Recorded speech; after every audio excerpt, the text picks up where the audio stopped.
Okay, and we're live. Hello everyone. I'm going to do some more route building on the Milton Valley Railroad. Okay, so I'll just go over to Trainz. Well, actually, I need to start Trainz first. 1 second.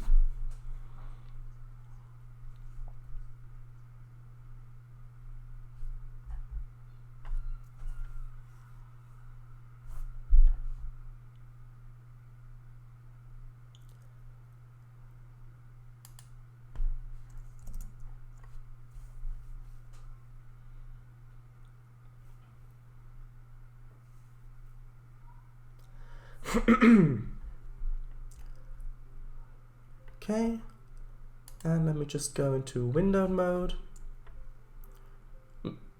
Not that small.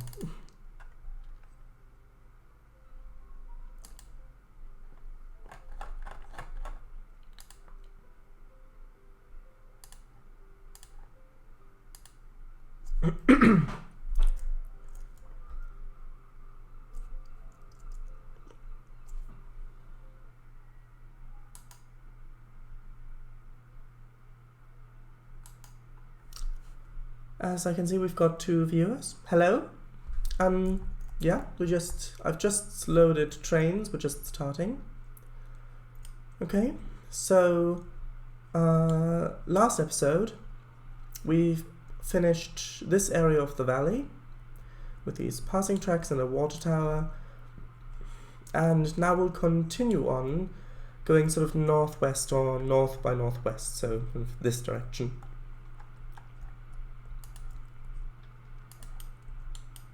Okay, so I'll just add some baseboards.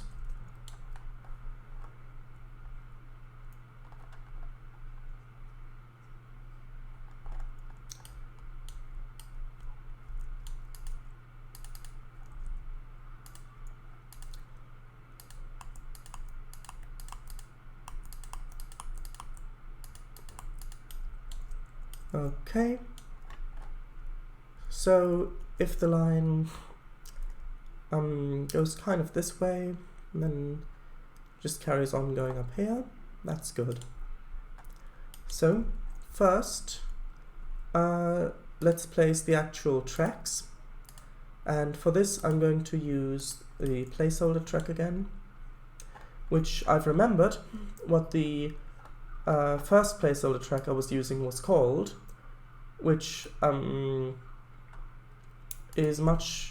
fits much better with the actual track. And it was Oren, because if you remember I thought it was Tane, but it was actually Oren. So let's see the grade. So at the moment, because it was a bit steep over here, back there, and then we leveled out a bit for the sidings, not completely. We went to 0.9 degrees, but I think we could go a lot steeper here, at least for about a mile or 2. So what's the steepest we've had so far? Let's see. 1.7. Anything steeper? 1.7.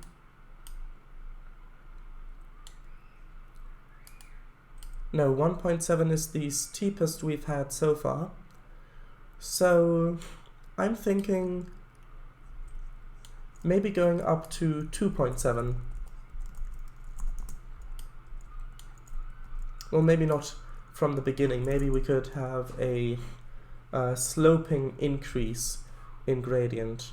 So at the moment the slope is 0.9, so if we go to maybe 1.5 and start out like that. Okay, I'm just thinking in which direction it should continue. So okay, so if we continue up like this,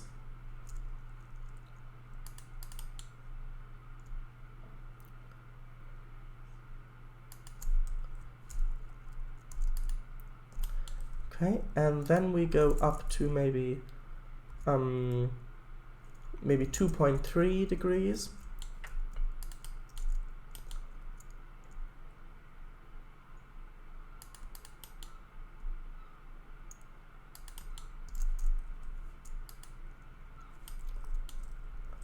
And then we go up to the full 2.7, or maybe 2.8 even, because it is supposed to be steep, and if 2.8 degrees is very steep for most standard gauge railways anyway. Let's see, do I want this to end up going more westward or more northward?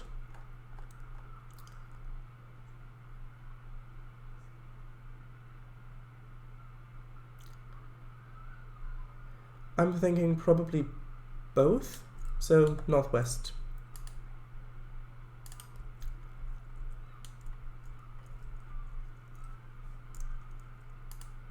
And I do want to keep this bit a bit straighter so that it's easier to see the gradient increase from down here. Because if you're traveling along this, you go around the curve, you can already see that the gradient is increasing a lot, which you wouldn't be able to see so clearly if it was going around the curve. Okay. So going up here, and then maybe we could sort of angle a bit more. Well, I'm thinking, because I am thinking of having a little town up here someplace, maybe up there. I was just wondering what angle I'd like that town to be at, because that would be a good opportunity to put in a small branch line going off to sorry, going off to maybe a gravel mine or coal mine or something like that. Just a small industry. And I'm thinking if we maybe have that.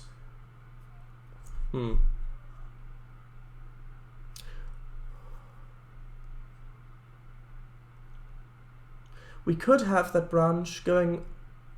Well, if the valley narrows down, sorry, narrows down a bit, then we could have that branch going across a bridge, crossing over the valley, and then going off in this direction. Or, if we want this interesting feature of the bridge to be traveled more often, and so if we want that to be the main line, then we could have the main line cross over first. Or no, we could have the main line cross over after the village. Maybe that's where it gets very narrow. Okay, so I'm thinking I'm thinking head more north for the town. Okay, so we're going more this way.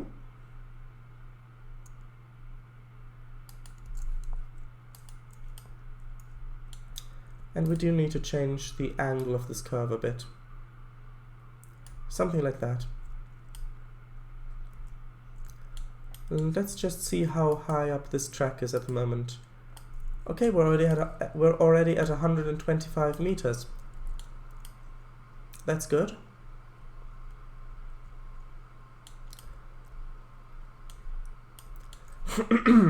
Okay, so now let's get started landscaping. Let's see. First I'll put the bottom of the valley in, just to kind of get an idea for how steep I want the slope to be on the track side. Because if I put this closer, then the steep obviously has the slope obviously has to be steeper. So if this kind of carries along here,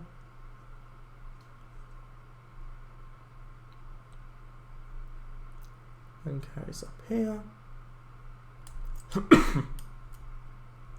Is that too close? I think that's a bit too close. I think we should have it a bit further away. Maybe down here is better. and we will need to add another baseboard over to the left.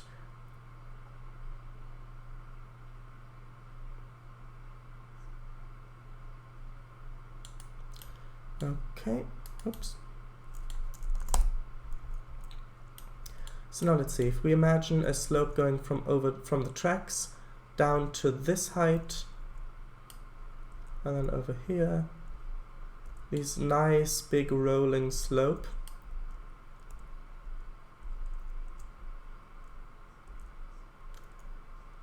I think that fits quite well. Okay, so I'll add the other baseboard next.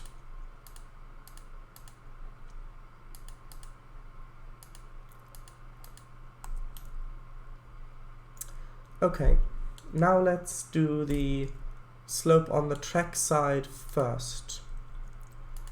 So what I'll do first is I'll put the terrain up to the track height, so then I can use that height to create the slope with the plateau tool, on this side at least. And on this side, how tall do you think we should have the mountain? This tall maybe, or is that too low? No, that's too low. Maybe this tall? Let's see, if we had if we had a slope going from up here all the way down there, I think it's a bit too tall, maybe a bit less tall, like this maybe. Sorry. Yeah, I think that looks good. Sorry, yeah. Much better. Okay. So, I'll start making this mountain now.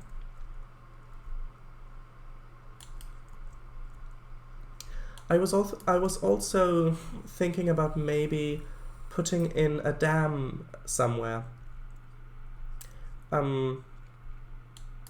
Because I watched a very interesting documentary about the Hoover Dam, or the Boulder Dam previously, as it was previously known.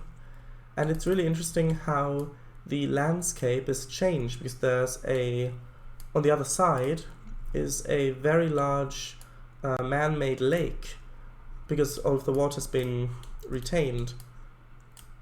And I was thinking that we could maybe do something similar here. Maybe we could have a river that previously ran through this valley we're currently working on, but at some point high in the mountains, maybe where the valley is a lot more canyon-y, we could have a dam, and then we could have a large lake behind that. Maybe that's where we could have one of the one of the timber pickup locations.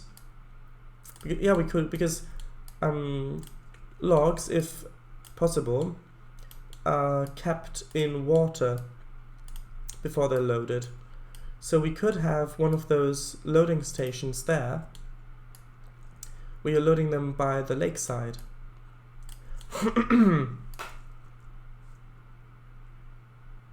It could be quite interesting.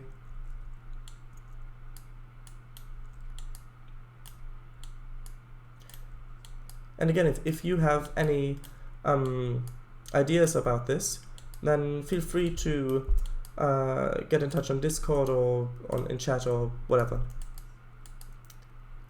Okay, so I'm just looking at this now, and I'm not sure, maybe it was a bit too tall. Then again, maybe not, because it's not gone all the way back yet. You know, this would be much easier if there was a bigger brush. Which is the same thing I said at last stream, I think. I'll just save quickly.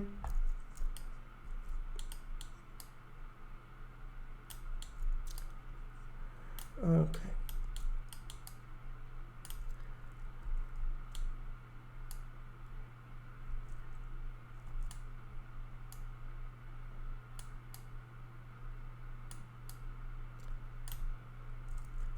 So let's see.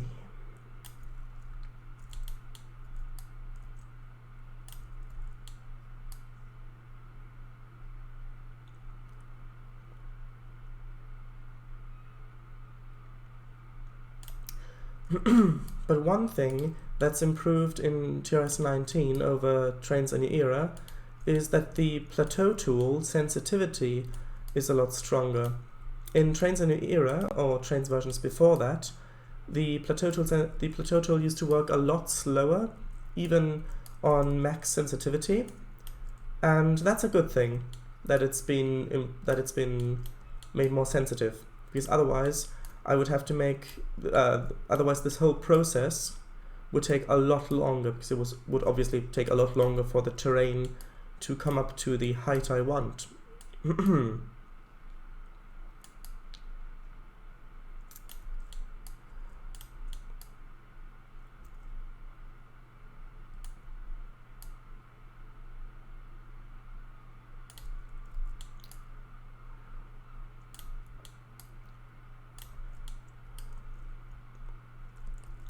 And at the moment I'm just sort of trying to get the rough the rough shape of the slope down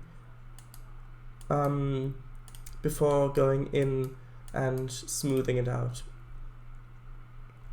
So here we need to connect these two heights again.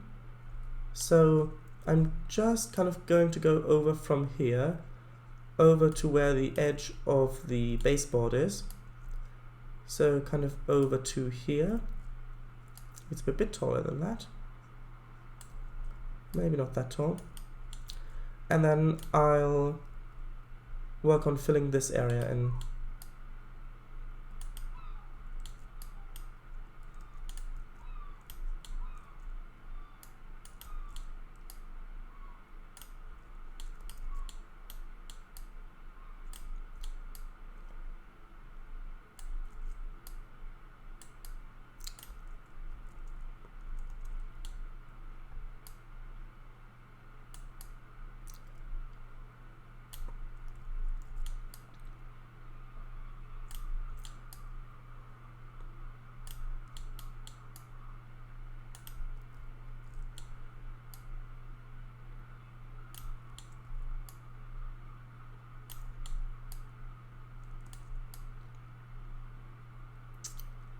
Okay, so how does that look in terms of slope? If we look back this way, then the slopes are quite steep, but this is much steeper. Maybe we could go back a bit on the top here, because I do eventually want the slopes to become this, to get this steep. But at the moment we're only a few miles into the valley, and this is the sort of thing that we should reserve, well, that I think would be better if we reserved it for when we get much further up the mountain, just so there's more variety.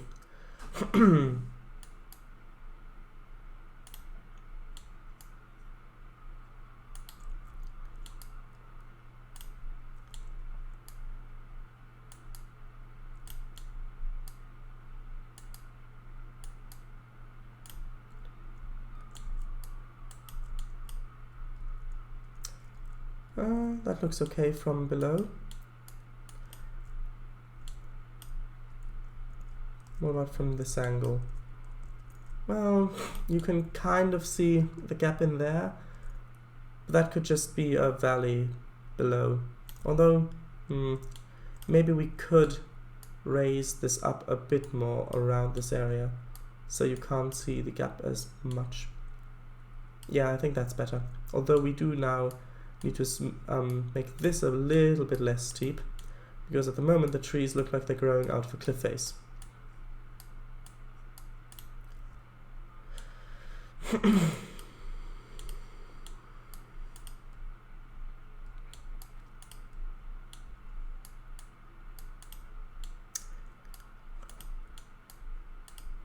I'll save again.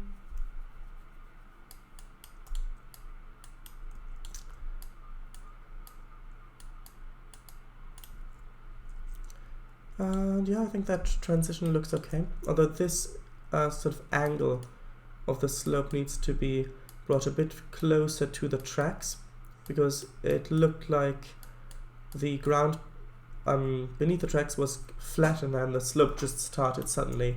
But that's not the feeling I want. I want this to be more like one valley that the railway has just been built on the edge of. Okay, so now we need to work on getting the angle of this slope right. So at the moment, I think it is still quite steep. Yeah, it is actually quite steep. So we do need to lower this peak a little.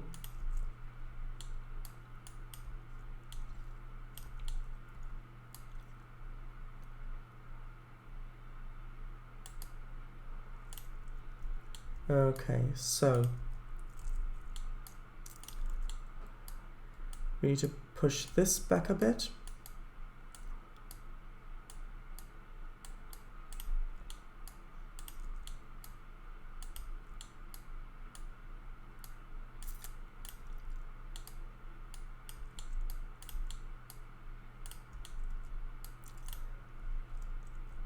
Maybe get rid of this little bump up here.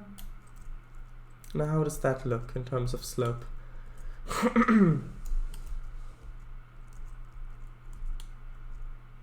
I think that looks much better.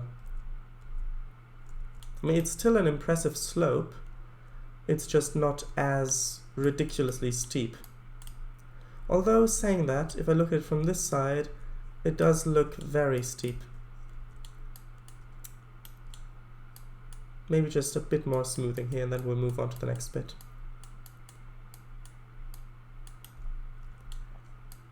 Okay, we'll leave this bit for now. Now we'll move over here, work on this bit.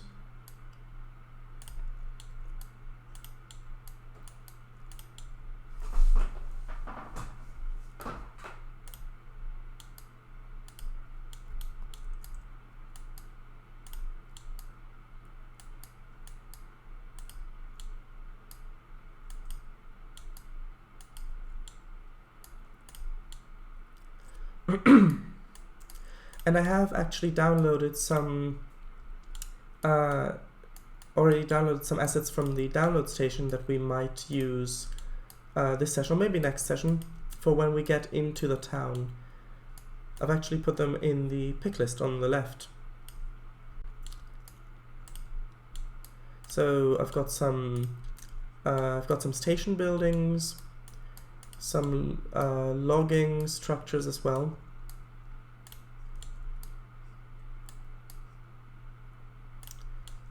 Okay. Sorry, it's just a bit difficult focusing on the angle of the slope and talking about the other thing, the other thing at the same time. Second. Okay. So.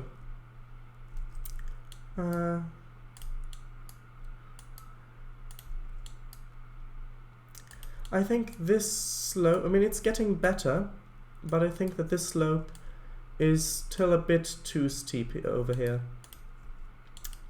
For now, anyway. For this part of the route.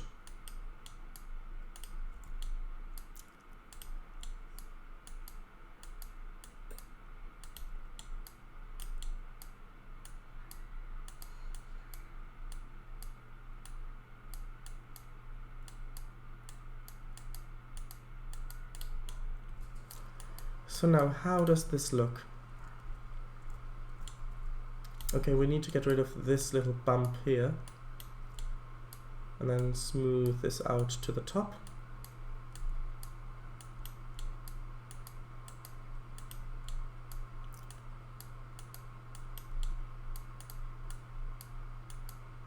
I'll just save quickly.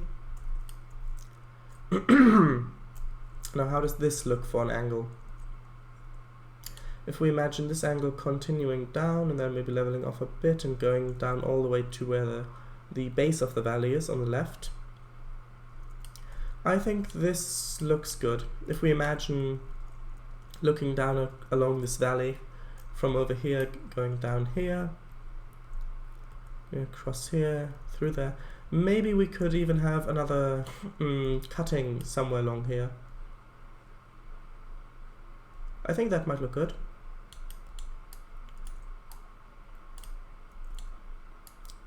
So now let's see. Just need to smooth out this last bit here, and then we can make the slope go down to the valley, the bottom of the valley.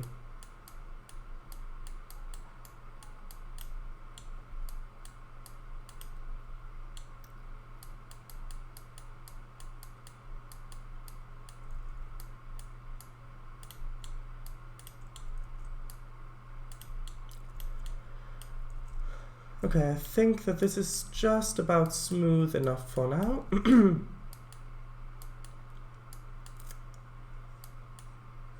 Just smoothing some final bits. Okay, I think that looks good for now. So now let's put it down all the way to the base of the valley.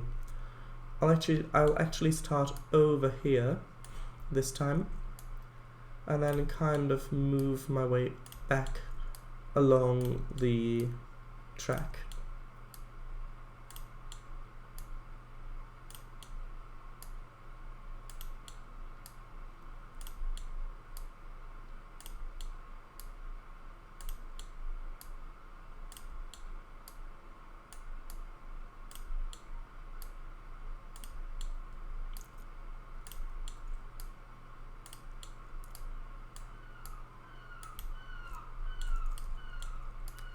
And here we need to be a bit more careful with the already existing scenery.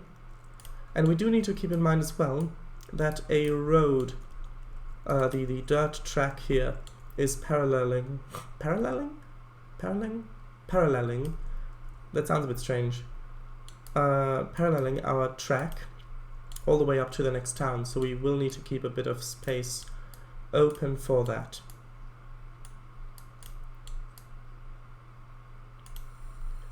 So now let's go along lengthwise, kind of smoothing this area out a bit.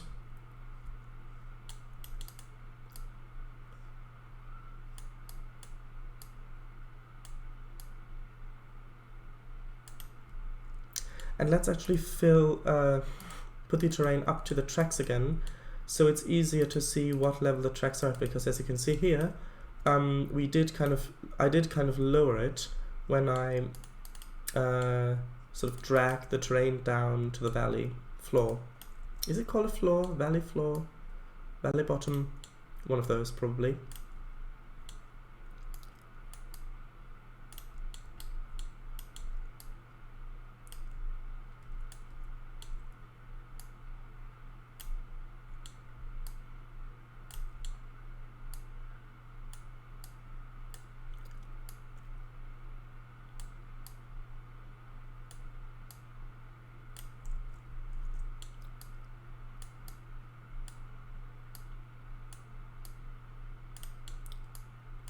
Okay,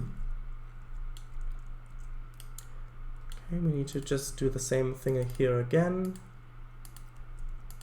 Because the thing is, with the plateau tool, you have to click and drag where you want the height to go up to.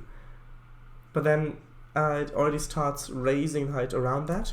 So if I want this height to go over down into the valley, I need to click and drag over here and then quickly move the mouse over there. But then if it's too tall over on that side, then I have to go back a bit, and then you can kind of get rid of height where you actually wanted it if you're not very careful with it. Or sometimes it's unavoidable with a large brush.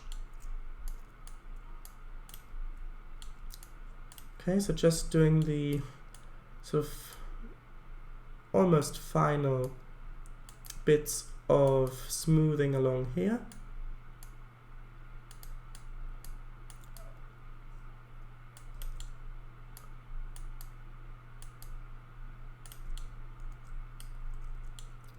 Need to bring the height up a bit more over there.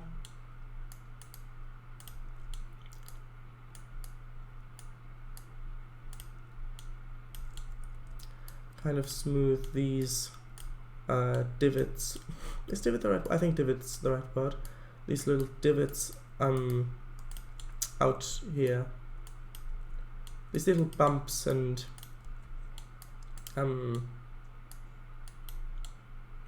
depressions.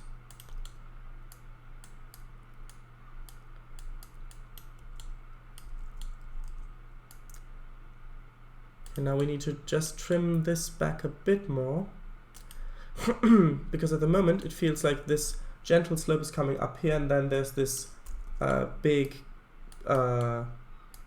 increase in rate of elevation. So we just cut this back a bit over here.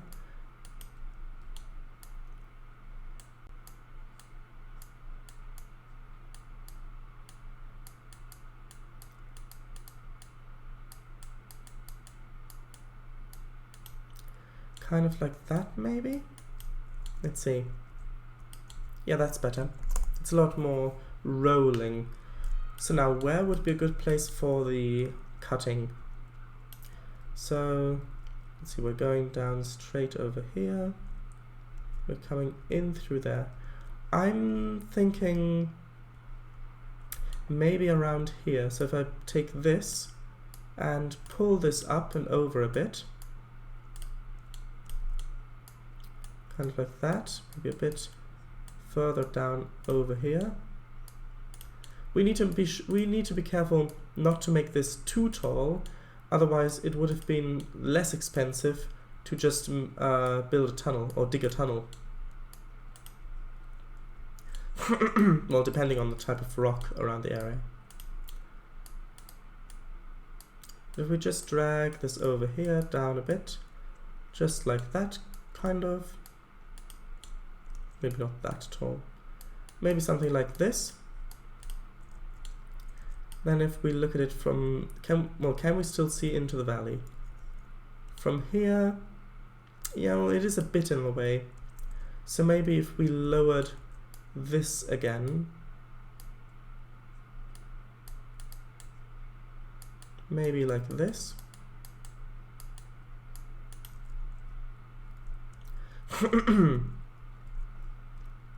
Yeah, that's better. So from this side it looks good, then we continue along here, over there.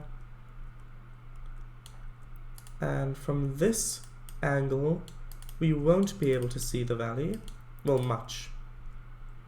But I think it's kind of nice, like a bit like a doorway that you go through and then you get back to the view. So here you have the view, continue along here, into the curve, and then it kind of disappears behind the terrain.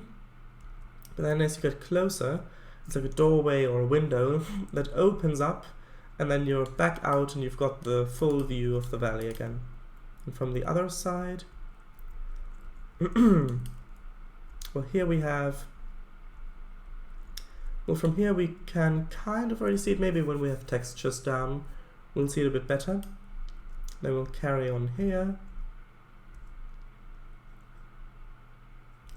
We've got the view of the valley on this side when we've actually got the slope down. We'll go through here, through there, and we've got this. I think that looks good. So now we just need to place the road, because this can actually affect the terrain.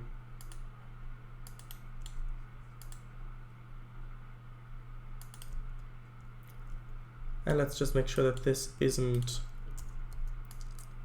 getting put off where the gravel underneath it was painted by the new, sorry, I'm kind of stumbling over my words a bit. Because in Trainz, if splines or tracks aren't straightened and you add another piece, you can see how that kind of changes the curve of the spline that's been put down before. So I'm just kind of keeping an eye on this so that the road stays on where I've painted on the ground. Okay, so the road would continue along here beside the track. But then in here, This is interesting. Should we have the road should we have the road continue along on the side, or should we maybe fill in part of the track so that the dirt track carries on top of the tracks here? We could still have enough space either side so that any cars could avoid an oncoming train, and we'll of course put horn signs down here, whistle signs. And this isn't really that public of a road anyway, and there are actually places in real life where the main line goes through streets, even in towns. I think we'll try that. Might make for an interesting spot. So I'm just kind of placing this over the top of this, and if you're curious, if you try to do this, then you might get a message saying that you can't attach these two splines together, and that's because if you left click here, it's trying to attach the road to the tracks. And I've just seen that we've got another viewer. Is that Lurks or Lurexis?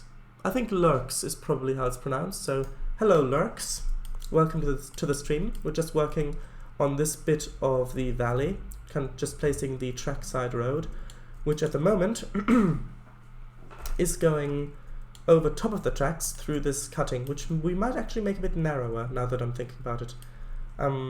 Yeah, what I was saying before is that in real life there are actually... No, I already said that. What was it? Oh right, if the message pops up. Yeah, if you're having a spline and you left click on the track like this normally, then it might try to attach the road to the spline, which it can't do, so it will pop up a message. But if you hold shift and then click, it won't try to join. And the same actually applies with splines. So if I put a spline down here and then I left click normally on the spline, you can see it puts in kind of a junction here. But if I hold shift and then click, you can see that it's not actually joined it. It's still a separate spline. So now that the roads come out here, should we have it continue on the left side or go over onto the right side? I think continue on the left, because if we look back here, the road... oh, hello, Wolfila, is that Wolfila? Wolfila, if I'm pronouncing that right. Welcome to the stream. We're just working on this valley, specifically the road accompanying it. So back here, the road was keeping a natural distance between the tree line and the tracks, which is helpful if the player wants to turn the camera, so you've got a bit more space before the camera goes into the trees like this, and you get tree cam.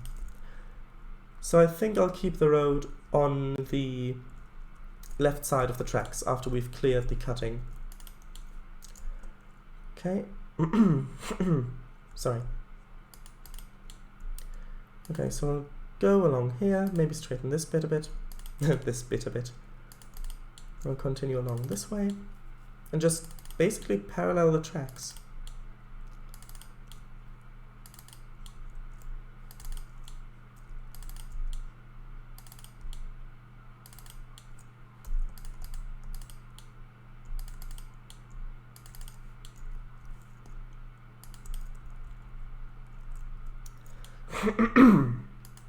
And we need to adjust the height up to the road, just so that there's enough space around it. Then we'll go back to adjusting the height to the tracks, so that the tracks aren't floating. And I will go all the way up to here for this, so that it makes sense that there's enough space for the road to already come out. And we may need to adjust the terrain a bit more as well, because there is a bit of filled up area. Well, it looks filled up. So for example here, where there is this little dip, And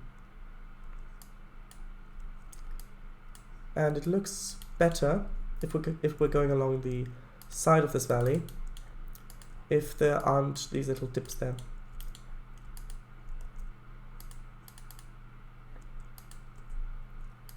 Let's see. Okay, it's okay. Ah, here we go again. Here's another dip. And I mean, I would be fine with these dips if there were some crackers or something, but there aren't, so yeah, I'm getting rid of it.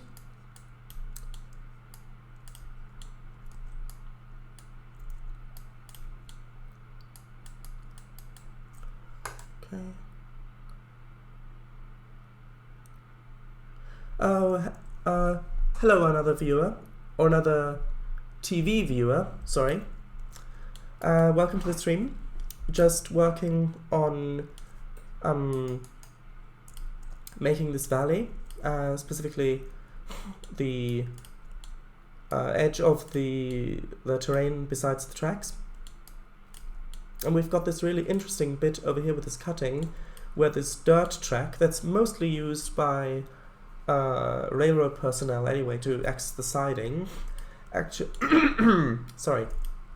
actually crosses over and runs over top of the tracks, which is inspired by places on actual places where this type of thing occurs. If you have any of you ever heard of Virtual Rail Fan? It's a channel on YouTube. They have webcams. Does this game represent a significant improvement over Trainz 12 and Trainz? That's an interesting question, and I would say yes, definitely, in most areas. For example, there are a lot of bug fixes, which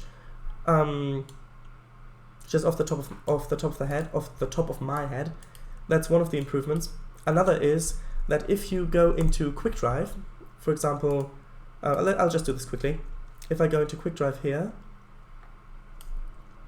you can see the user interface at the bottom, and they've finally implemented an easier to understand map, like in Train Simulator. Because if you've played Train Simulator, you've got the map at the bottom that tells you where signals are, or what the grade is, where speed limit changes are, and they've implemented this in here as well, which makes it a lot easier, and in most cases more fun to drive, because otherwise in Train you'd always have to look on the right hand side to see the distance to the next signal and the next speed change and things like that.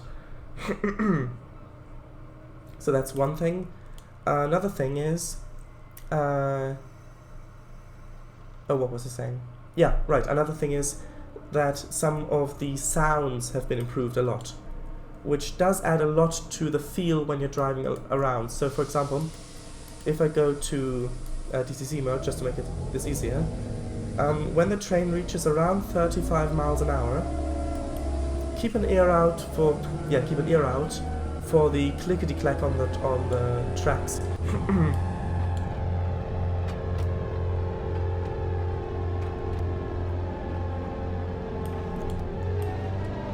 It's a bit quiet,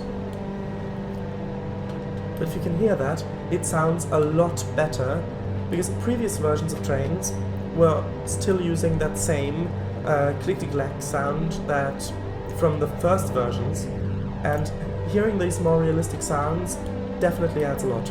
And then of course there are graphical improvements. So for example, you've got the gleam on certain surfaces.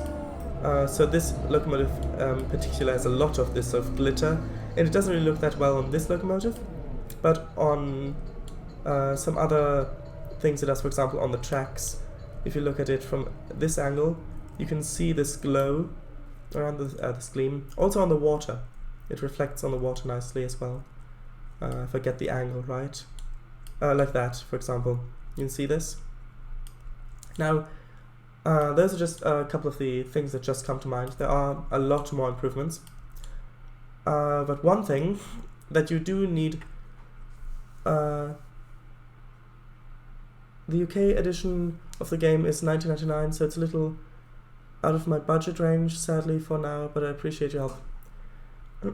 No problem. But if you are considering buying, there's one thing that you should consider, which is that in TRS-19, 2D objects are very dark on the side that's not lit by the sun, and some other objects as well. So for example, the forest looks quite well from this side along with the grass spline.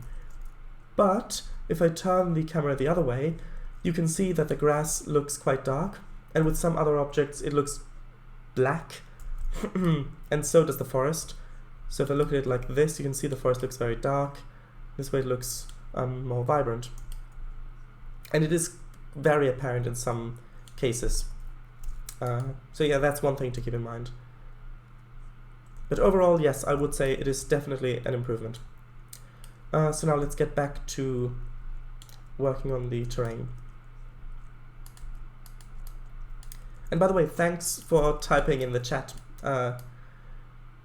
It definitely adds a lot to the live streaming experience if there's actual communication. Okay. Now let's see, how does this look? Need to add a little bit more there. Yeah, we need to smooth this bit out a bit, because this drop, although I suppose this could look okay. Okay, we'll leave it for now. So now let's just take one more quick look at the overall slope of this. You're welcome, I have to go now, but thank you for answering a question. Have a good stream. Well, thanks for watching. I hope you have a nice day, and bye. Oh, one more thing, if you haven't left yet, if you want to watch the rest of the stream, this will be archived on our YouTube channel, which is just Sharadise, the same as the Twitch, if you're interested. Okay, yeah, that's okay. You can leave now if you want. Okay, so how does this look? Looks okay. Then we go over here. Now maybe this little bump here could be a bit less pronounced.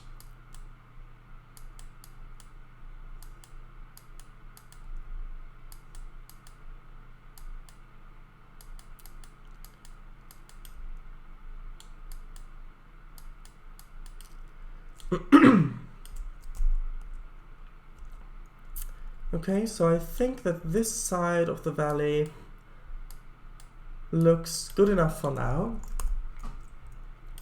So now let's do the other side. And here we've got a lot of space, which is good because it means we can get a higher peak, but it also means that it might take a while to do. So let's see, how tall do you think we should get this? At least as tall as that, because if we look at the map over here, from the center of the valley, which is down here, we've got about, well, let's see. I mean, I know you can't see my hand at this close to the screen, but I'm just putting it up to measure. So we've got about this far for this side. And actually it's the same distance, roughly. So if we get this to be roughly as tall as the other side, then the slope should be roughly the same as well. So this is 412 meters tall over here. And over here it is 424 meters, so that's good. Okay, and I think I'll actually do one strip of this slope first, and then I'll take the height from that and pull that along the valley. So I'm just trying to get the angle right for this.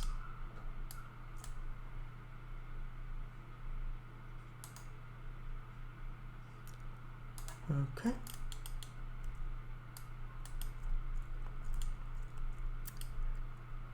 Yeah, this needs to be a bit flatter. Not that flat.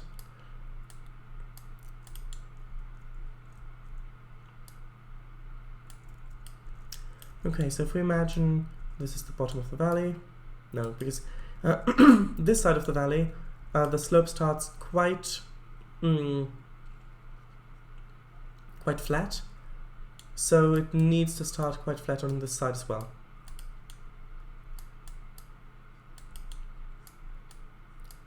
So how about this sort of slope? I think that looks good if we imagine that pulled all along this valley. Second.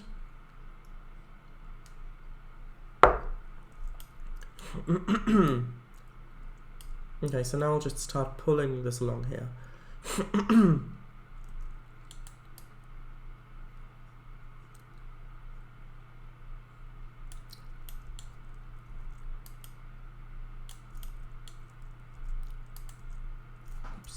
Didn't mean to hold click for that long.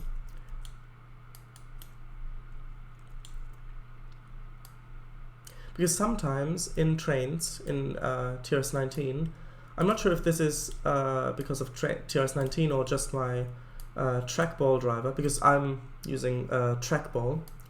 But sometimes if I hold left click, and then I hold right click and I move around, and then I release left click first, and then, no, the other way around. If I hold them both, and then I release right click first and then left click, I'm not holding any button down. You can see my hands are up, but it's still acting as if I'm holding left click down. So I have to click again, and then it cancels that. I'm not sure if that's just because of my driver, or because of Trainz or something like that, but it is something that's been happening to me. Okay, so now let's try to kind of get this corner looking okay.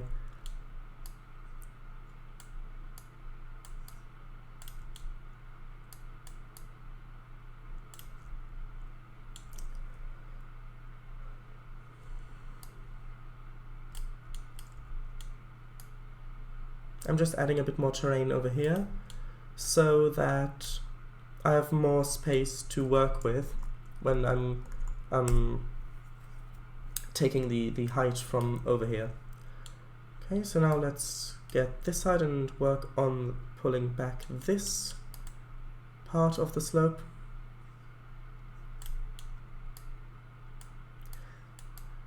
I mean, this method of doing a slope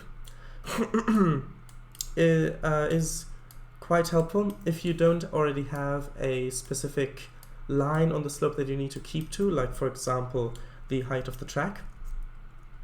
So if you can kind of move around where exactly the slope goes, yeah, it is quite a helpful way of doing things.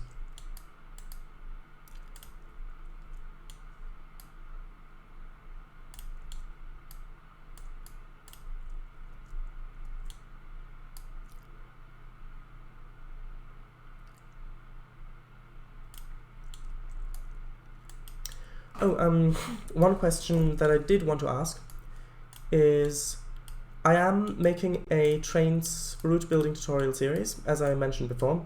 I am starting from the very basics.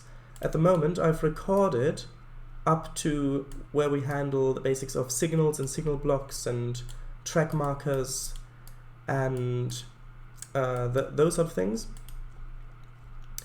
And I do have a list of videos that I want to make, but I would be interested if anyone wants to see a specific thing covered in a video. So if you have something, a specific thing that you'd like to be covered or that you'd like explained, then if you're watching this live, feel free to type it in chat, or if you're watching this archived, you can get in touch on Discord or just leave a comment on YouTube. Yeah, feel free to do that. Basically what I'm saying. Okay, so I think that looks good as a base for the rough shape of the slope. So now I'll just do the other side, because this doesn't look quite finished. I mean, unless there was a giant quarry here and this has just been cut out all the way down to this level, which I don't think there has been. Right, I wasn't doing it this way. I just remembered I was doing it this way. And I will go down through the valley floor again, just to kind of, with the plateau tool, just to kind of keep that height the same.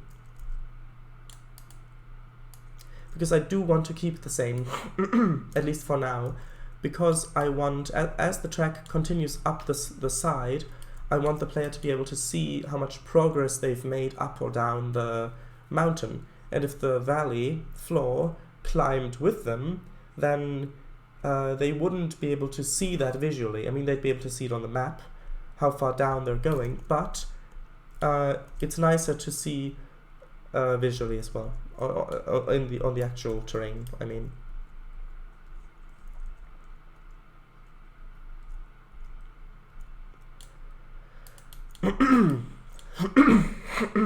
Sorry. Oh, and I've just seen it's already looking like nighttime on my camera. So I'll turn on the light.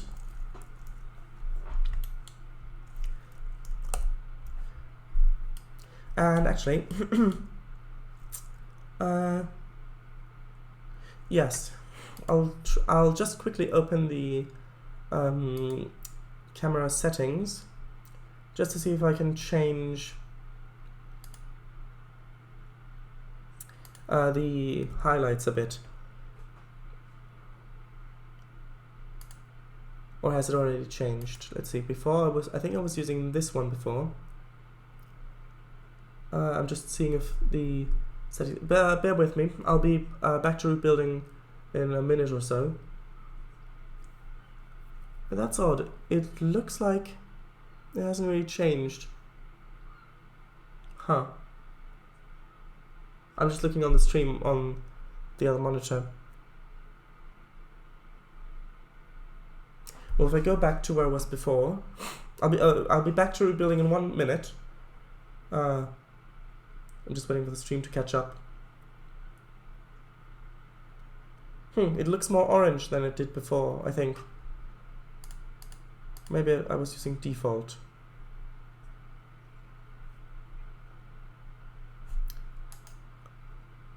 Ah, that's it. I must have been using default before. Yeah, well, if you can type in chat, do you prefer it looking, the camera, the face cam when the light's on, looking like this, or looking like this? I'm just gonna wait for the stream to catch up. Huh, it doesn't look as orange now. Oh, I'll just leave it like this for the moment. I don't know what's going on there. Okay, right, back to roof building. Okay. Sorry.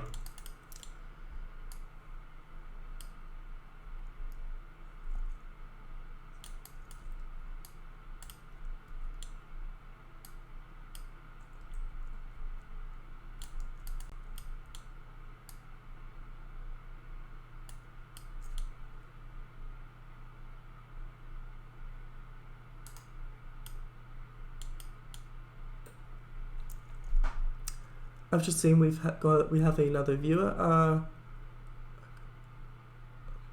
What's that? Commander Root.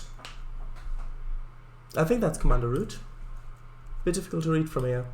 Hello, Commander Root, if that is indeed how to pronounce your name. We're just doing some root building here, just making the sides of this valley. The train lines down here, by the way.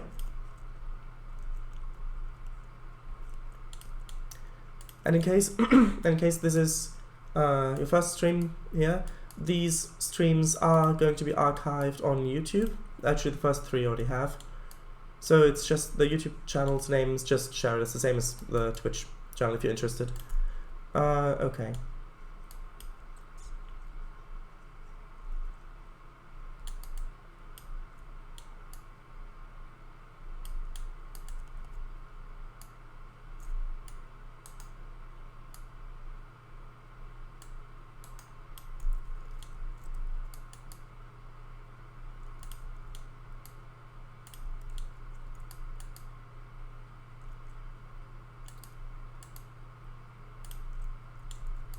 Just quickly save.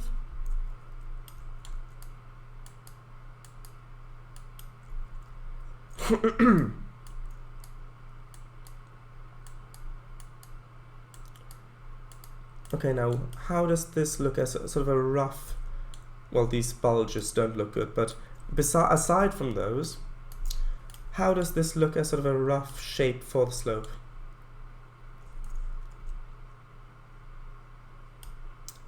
Well, this side is very steep, and this one isn't as steep, but I think it still looks good.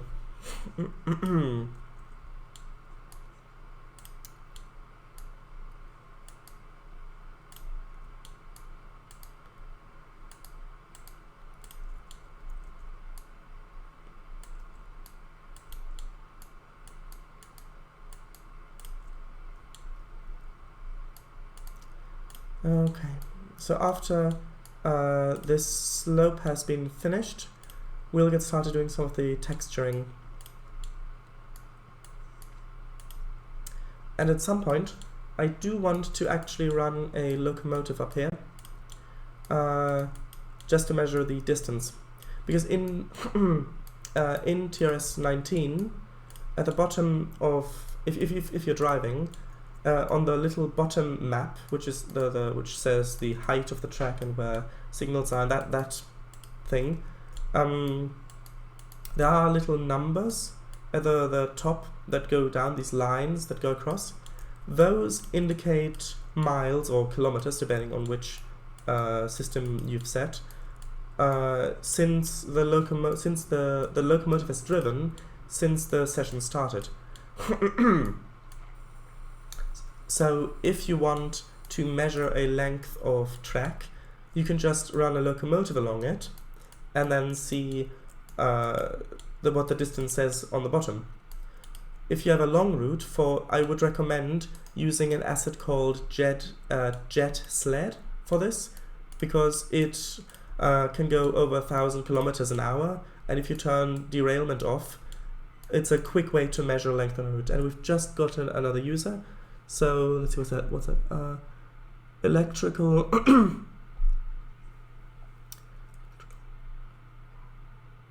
electrical onboard. Is that how you? Yeah, electrical onboard. That's an interesting username.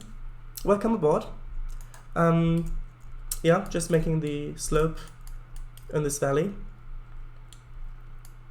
Yeah, like I was saying before, the Jet Sled asset is very useful for that. Also, another thing that's useful is if you go to into the Trainz into the Trainz settings, you can turn on the developer features. I think it's in here. If you go to general settings, where is it? Debug features, this one here. If you turn this one on and then you go into drive, I think it's this one, and then you go into quick drive or you load a session, then if you drive, if you're driving a locomotive or whatever, if you hold shift, then you can speed up time. You see, I'm releasing shift and it goes back to normal. If I hold shift again, it speeds up time.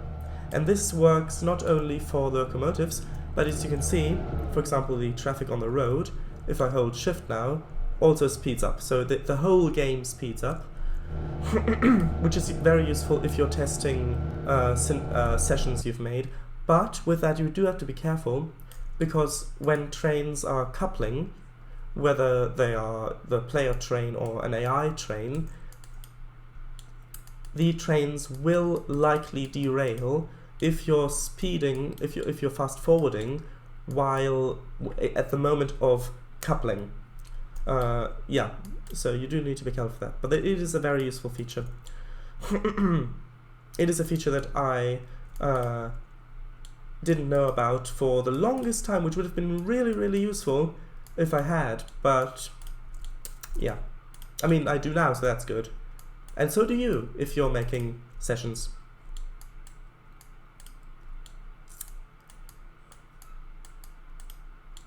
Okay, so yeah, just some more. I think I'll go down. Well, I need to take care of these bulges first, but then. Sorry. What was I? Right. But then I'll go down with the plateau tool along the valley and kind of smooth that area out a bit. Now, can you see the edge of the baseboard from over here? Yes, you can. So I'm just looking over here. So what I'll probably need to do is add another baseboard over here. So I just need a little bit of water. And then make the mountain go up here, but I might do that off stream actually, because that's probably not very exciting to watch. But I won't do any other work on the route off stream, because I do want this to be documented and for you to be part of creating this route. So how does this look? Well, there is still this bump over here that I need to bring the train forward to. But other than that, I think it looks good. Second.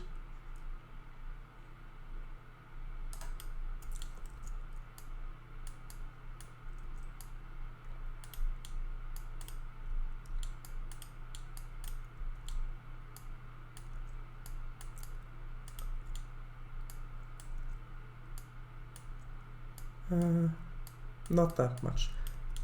I'm just trying to bring the slope actually all the way down to the center, so that there isn't this kind of lip to it, if that makes sense.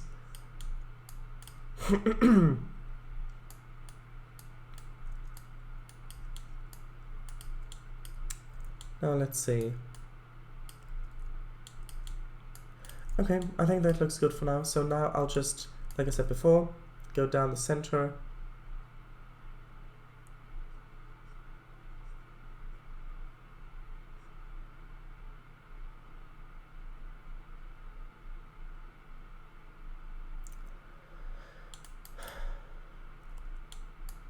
Okay, and now we can smooth these edges out again. But this time we're smoothing out to this level, so there won't be any hills inside, because this is supposed to look like it's formed by water, maybe. So it would make sense for the water to go uphill and then back downhill. Well, no, downhill and then back uphill, sorry. Makes more sense that way around.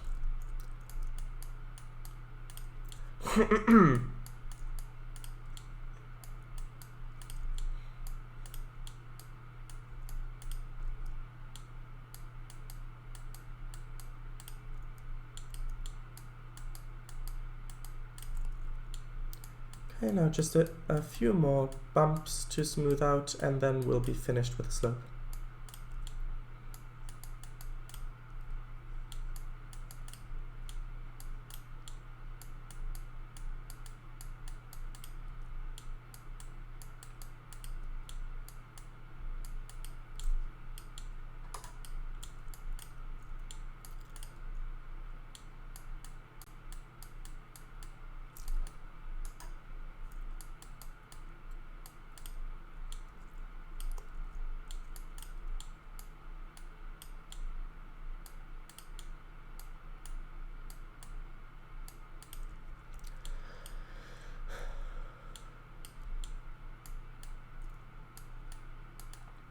Okay. So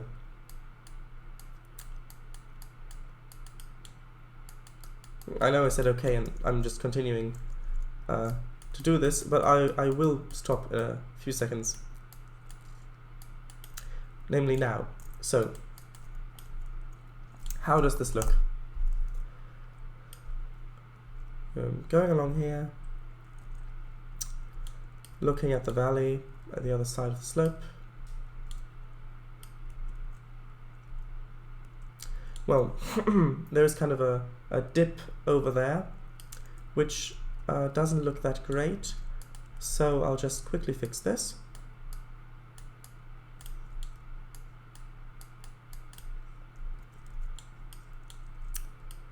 Okay, like this, it's a much nicer slope. Go along here. We'll go over here. Now the other way, I'll save.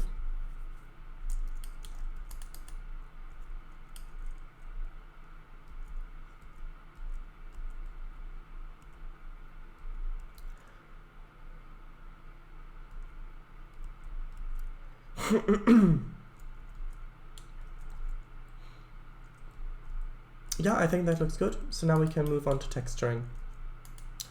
So I'll start out by filling in grass anywhere en route. And this is something that sorry, this is something that I've noticed in TRS-19, also in Trainz and New Era, is that if you place baseboards and then upgrade or update them to use the 5-meter grid size, like I've done, then you get these strange lines where the baseboards meet, like the texture is just continuing on. So yeah, just need to draw over those.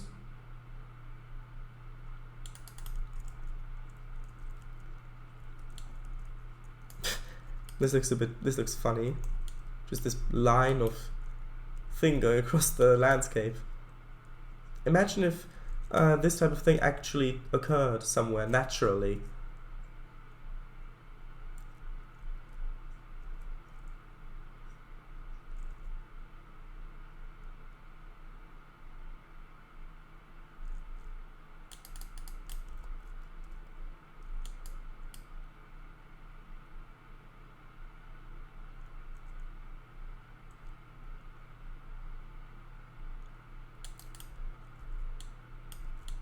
Okay. So, okay, next I'll actually replace the track with the actual track we're using. So I'll go over to the bulk asset replace tool. I'll get this track, and then I'll put the other track in the other side and replace. Or begin, as the button says. And now I'll do the, let's see. No, I'll do the cliffside first. Yes, I'll do the cliffside first. The cutting, the rocks, I mean.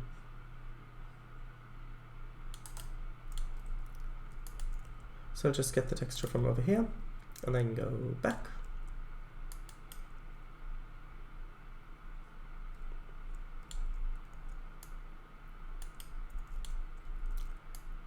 Okay.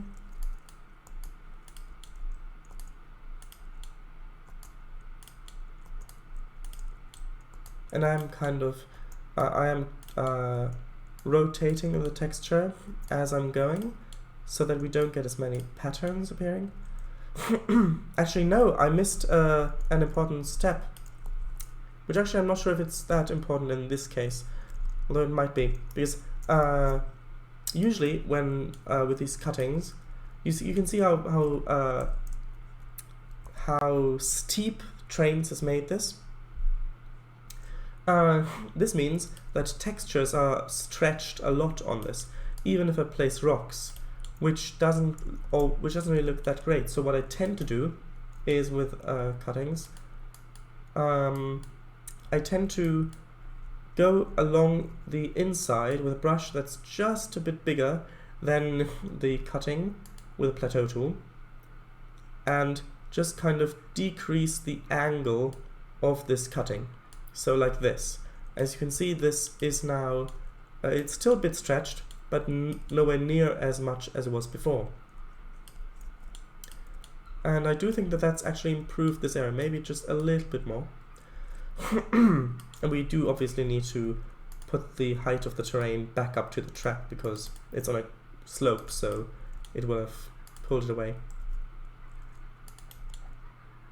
And plus I think that this doing this with slopes gives the slope more character, because now it's not just a straight wall, but there's like this little lip here, I guess it's called.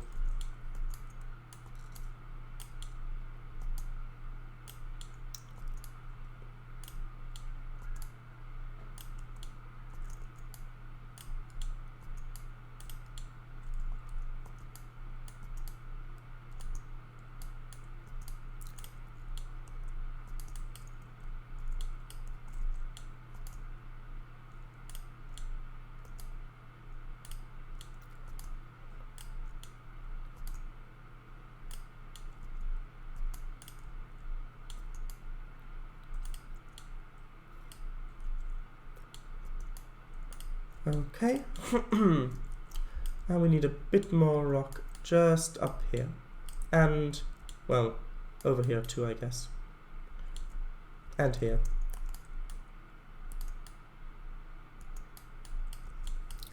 But now, oh, well, a little bit more there. But now, I do think that this is okay. So now I'll just quickly do the other side. Oh, first I'll save. Then we'll just quickly do the other side.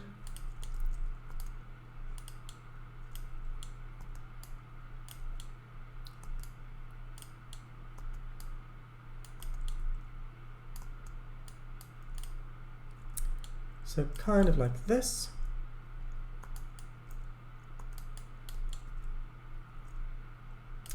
Okay, that looks good, although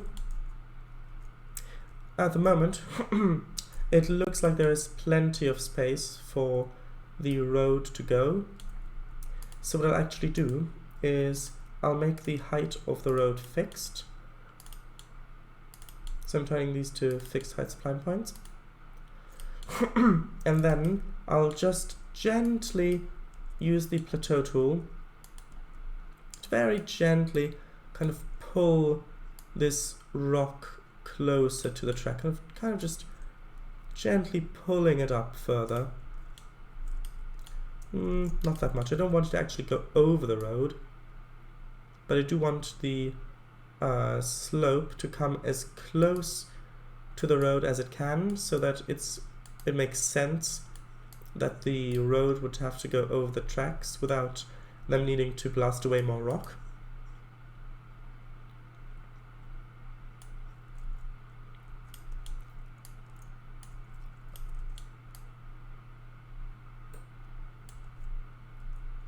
And this would admittedly be somewhat easier if the splines and tracks didn't disappear whenever I'm editing the terrain around them.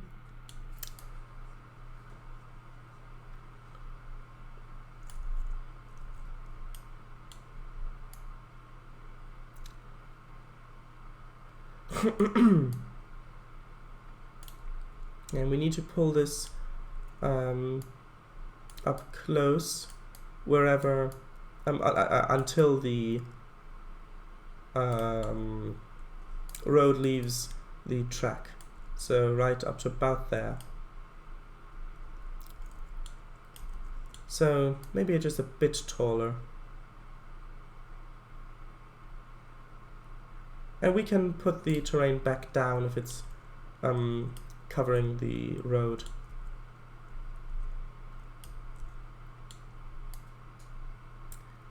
And of course the texture will be changed underneath that, which would make it look more like rock.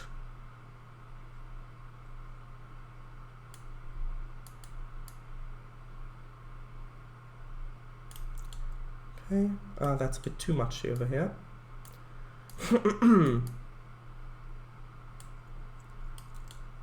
Okay, that looks good. Now we just need to do it on the other side as well.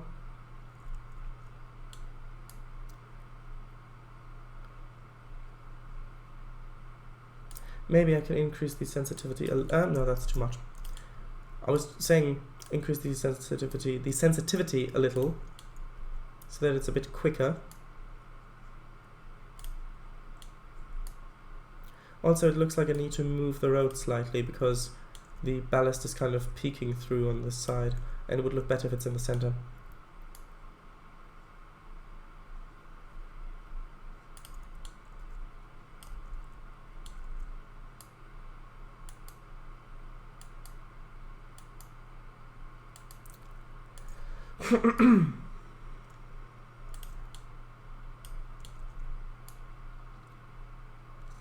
Also, one thing that I will cover in a tutorial actually a bit later on is adding sound objects to your routes.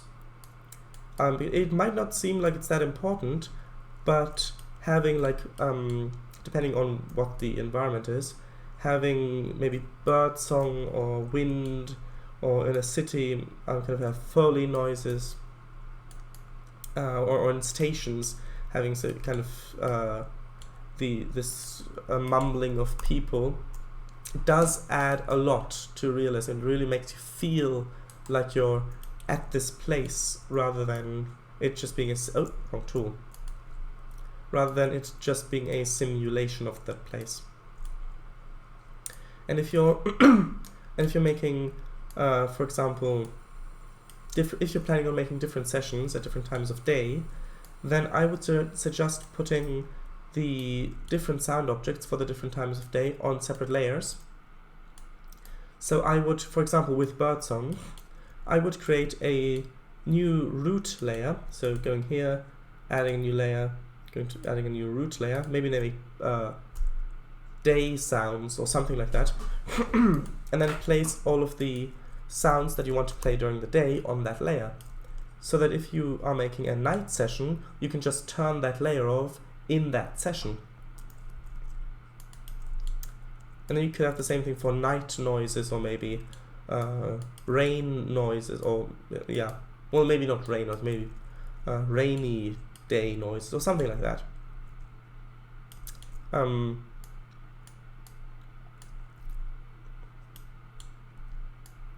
yeah, that adds a lot.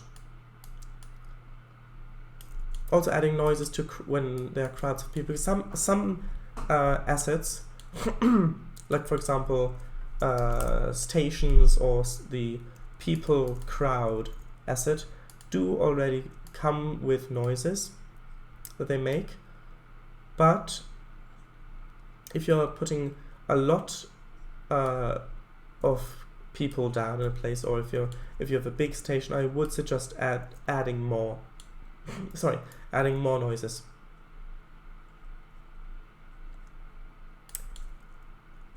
Okay, now this I think looks quite good. I do need to add a bit more rock, a bit closer. We can have this little grass thing here. Although, no, I'll undo this. Sorry, because first I'll add the ballast, and then I'll add the rock a bit closer if necessary, because I do want there to be a bit of grass still at the side. So I'll add the track ballast first, maybe about this size-ish. Yeah, I think that looks good. And then I'll add the sort of gravel underneath the road, because I do actually have two different textures for that.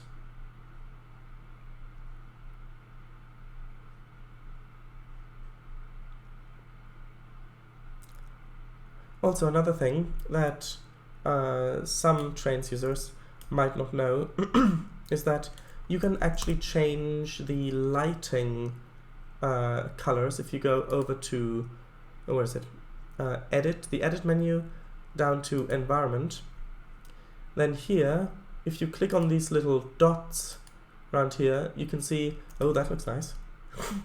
Oh, that looks very atmospheric.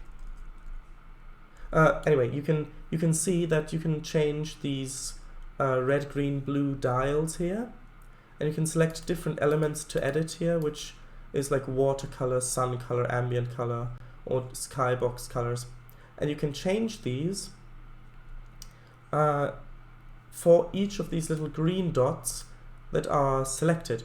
So for example, on this dot you can have different settings than over here, for example the fog density as well. So and this is, if you're changing this in a session, you can change this in the individual sessions to have this session specific. So you can do some interesting things with that as well. So now let's just continue with adding ballast.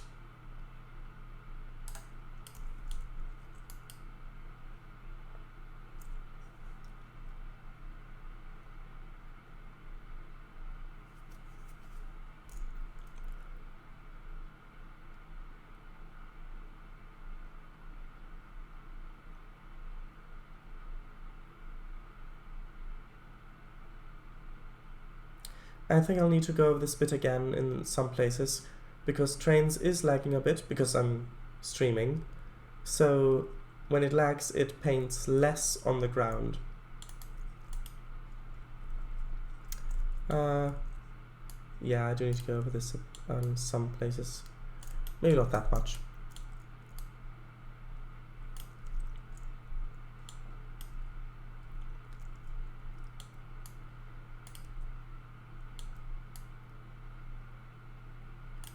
Okay. That's good, and the reason why I didn't paint this here is because here the color of that meets the ground, the grass, is actually the road bed. So I'll need to use this texture that better blends the two.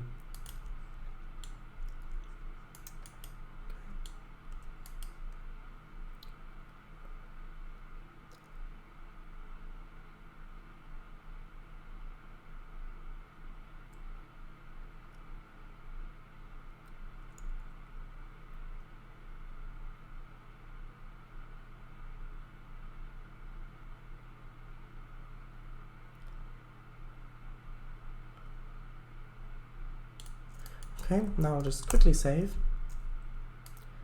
And yes. So I'm just painting this along here. And this doesn't have to be as thick as the track ballast. Or as wide, I guess you'd say. Kind of just going up to here-ish. Now let's see how this looks. And again, if the track loading is changing, so if you look at it from this distance, you can just about see that there's a bit of the trackbed still poking through here, but if I zoom in, it vanishes. And this is again because of the loading. So what I'll do is I'll just slightly increase the height of the road, just so it kind of covers that more. And the same over here. Just like this, and maybe also a bit to the left further. Oh, yeah, like that. Yeah, that covers it better. Just make sure that it's not buried completely, which it isn't, so that's good. Although here is another spot where it shows through. So she's slightly in, no, not that much. Maybe just move it to the side rather. Like this. Yeah, that covers it. So now I just need to put a bit more of this in the places that needs it, like there. And also up here there's a little spot where I don't want that much of the road gravel. But now we can texture the rest of the road. Let's do that again. Yep, didn't click right. Oh. It starts lagging more as soon as I start painting. so it just ends up moving the camera in a way that I don't want.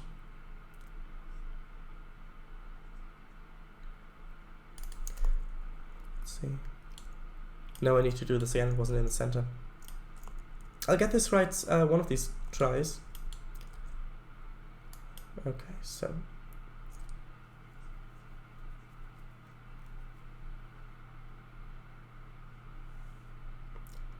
just slowly moving along here. Once we've finished this, we can place the forests.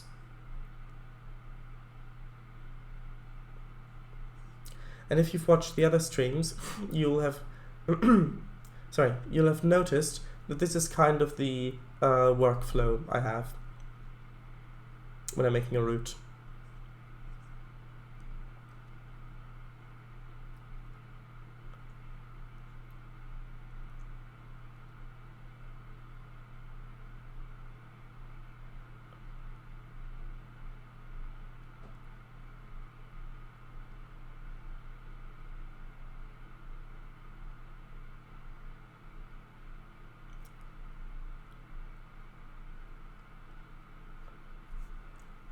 Okay, we've just reached the end.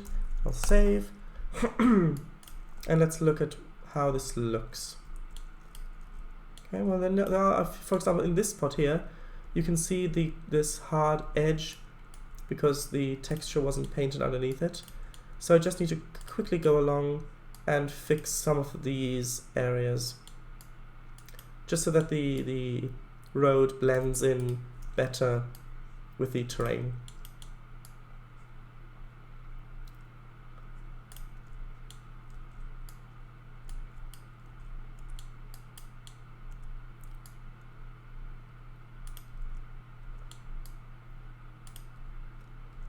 Okay, it looks good over here.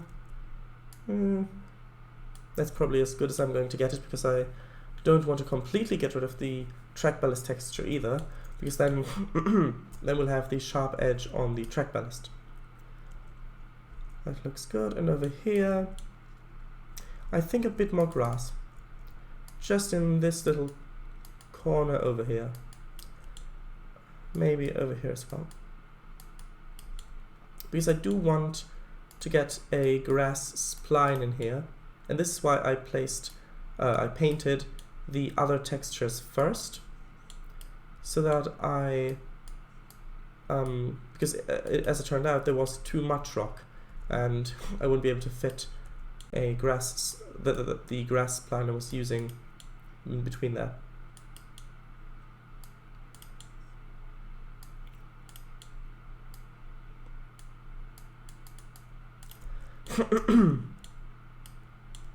Okay, if we imagine the grass plan, then maybe with the taller grass texture as well, I think that this could be a really good looking spot. Which reminds me, I wanted to place the where is it? The whistle boards.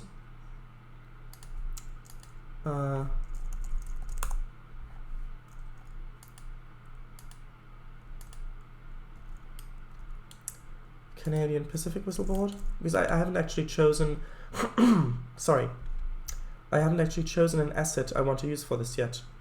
It looks like this is shows up as a trigger, as a track mark on the map, and it says track mark, so maybe not this one.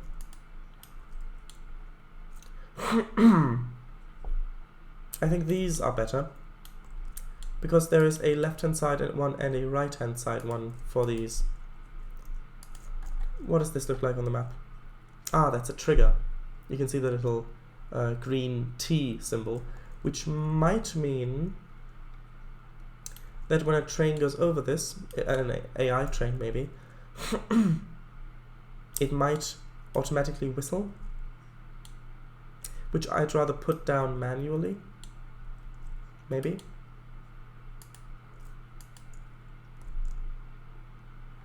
Oh, so, well, let's see.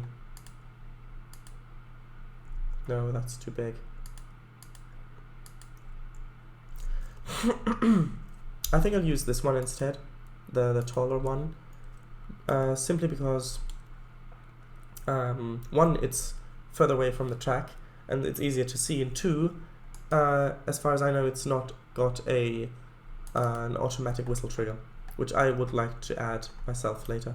So how far away should this be? If we're coming through here at 35 miles an hour, which is the speed limit, in America, if you didn't know this, they have whistle codes or horn codes for different things. So for example, if you're going over a crossing, let's see, what was it? Sorry.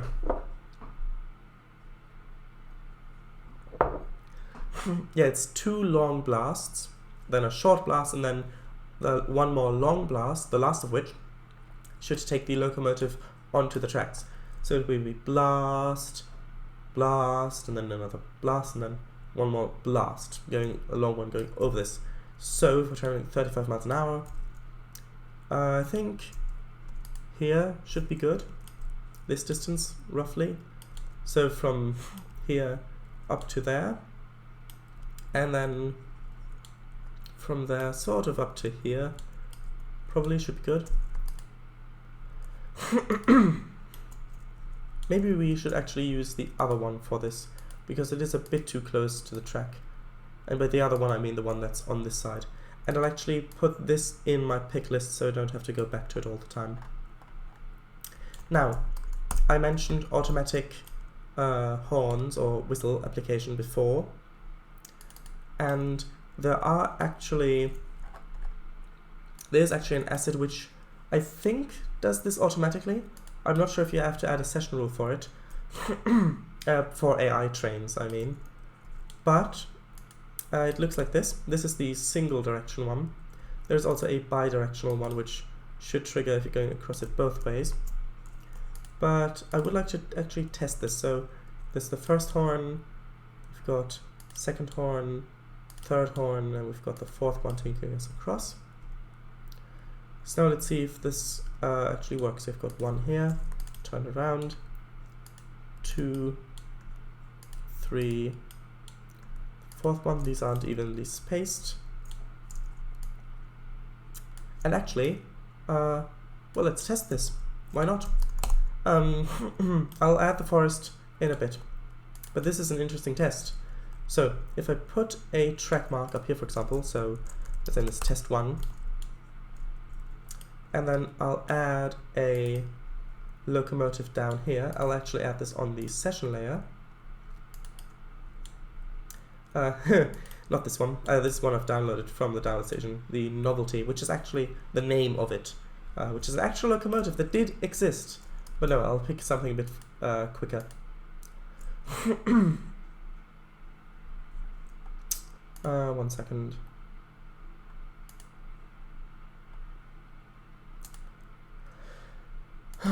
Oh, where is it? Oh, I didn't want that one. Tell you what, I'll just pick this one. I know it's a British locomotive, but it will do for now. It won't stay on the route, don't worry.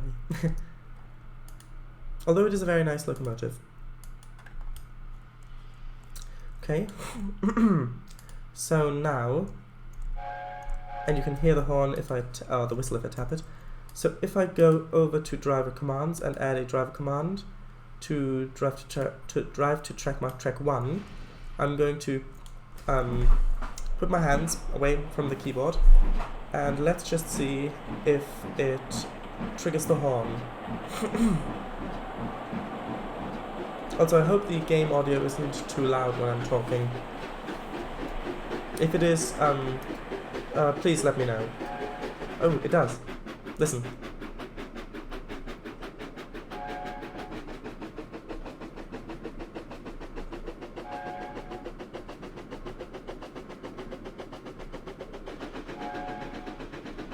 Yeah, it is using the whistle or the horn, but yeah, it's just basically tapping the H key, so like this. Yeah. Maybe you can actually change that in the properties of the object. I'll need to have a look. I'm just waiting to see if it also happens in the other direction. because it shouldn't, because these aren't the bi-directional ones. I know, it's silent. So that works fine. Okay, so now I'll just quickly check and see if these have any properties to change, like for example how long the horn should be applied, and no they don't. So it's just the way it is. I mean, it's better than nothing. So I'll lock the session layer again, go back to the root layer, and now I'll just paste the forest. We'll copy and paste the forest. Let's have a look. Okay.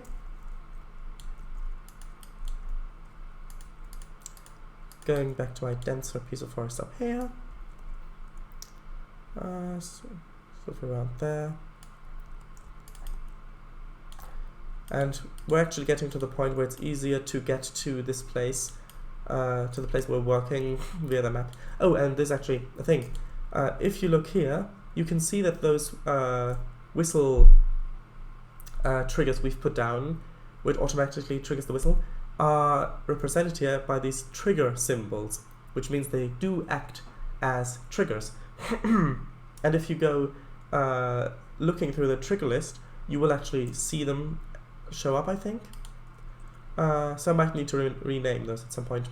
Also, if you press Control M, you can bring up a mini-map, which you can actually position how you want and change the angle of and move to where you want as well. And it doesn't follow you around, so that's helpful. But it does update, well, if I choose check texture, you can see that down here, it does update in real time. You can see this little black spots appearing. Actually, I hope you can see them. You might not be able to on stream. I'll actually close this because I don't need it at the moment. But it is helpful in some situations.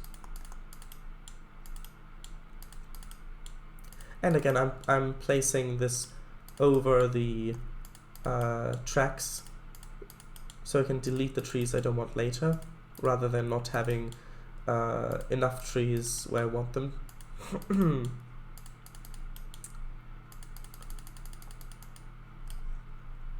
Okay, and actually I can delete this track mark as well. We don't need it anymore.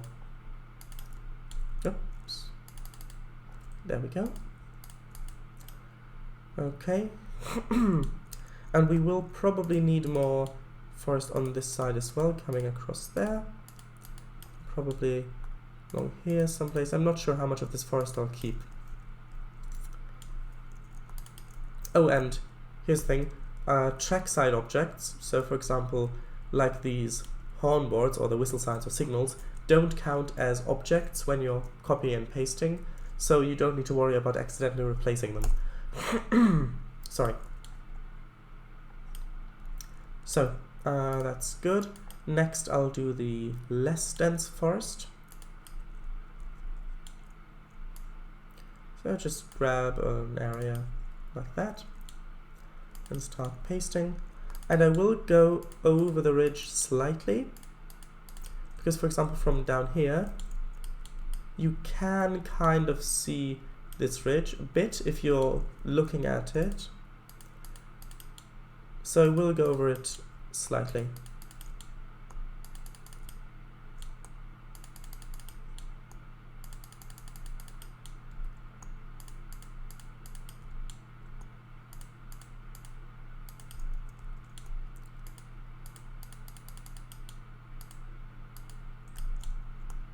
I'll save.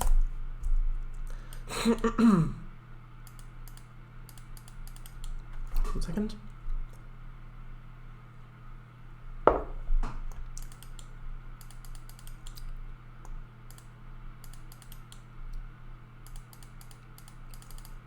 Okay, one more. Just up there.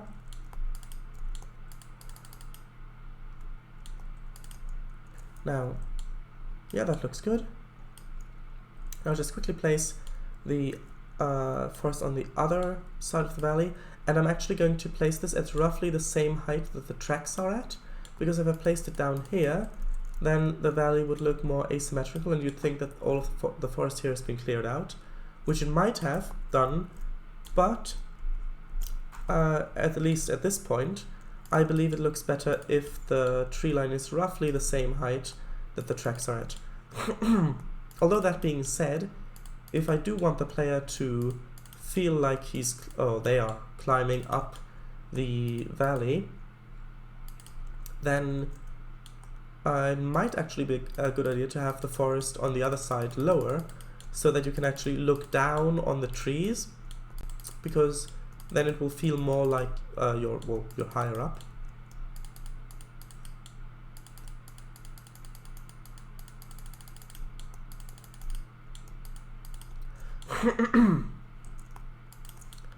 One second. Okay. So how does that look from this angle?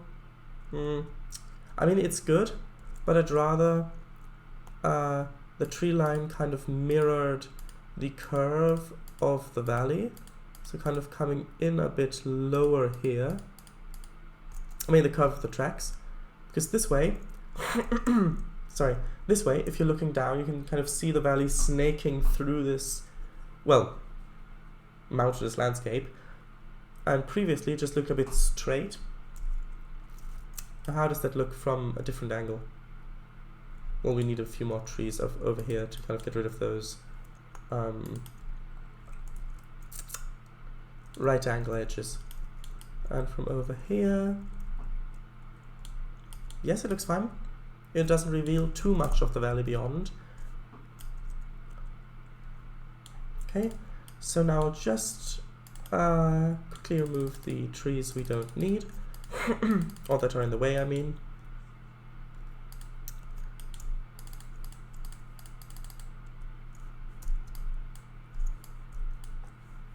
I'll leave some trees over here. I mean, if you've watched the other streams, then you'll know this routine by now.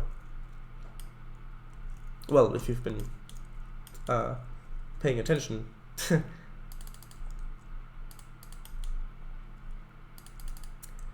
Okay. Big one. I'd like a big one. No, a bit bigger maybe.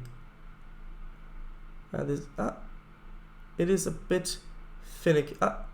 A bit finicky to get the tree size just right. That's fine.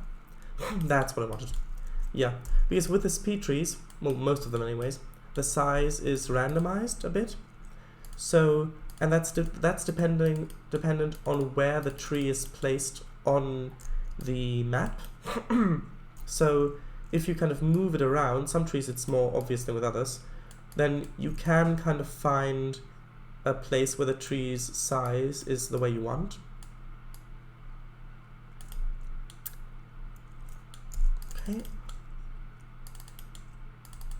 And maybe we can have this area a bit more wooded on both sides, because the right hand side has been quite open so far, and it might be nice to focus the player's attention more sorry. To focus the player's attention a bit more on the actual trackway, where it goes. So if this is the case here, then the player won't necessarily look to either side that much, which means that we can place the trees a bit closer into the track and they won't be in the way. Although we do need to make sure that the whistle sign is clearly visible. Well, actually this tree is kind of nice over here.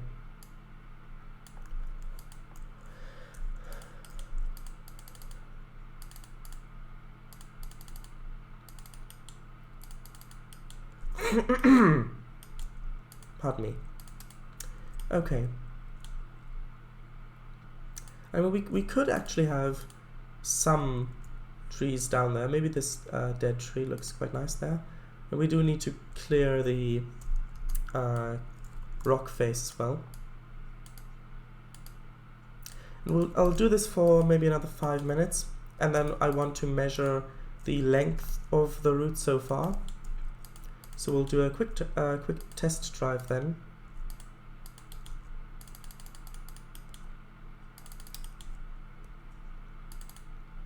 I don't want to delete the shrubs down here. Maybe we could have a little pine over here. Now it's just giving me big ones. Yes. Yeah, you will find that this does not always give you exactly the size you want, although that is pretty much what I was going for. Okay, so kind of just keeping these out of the way a bit.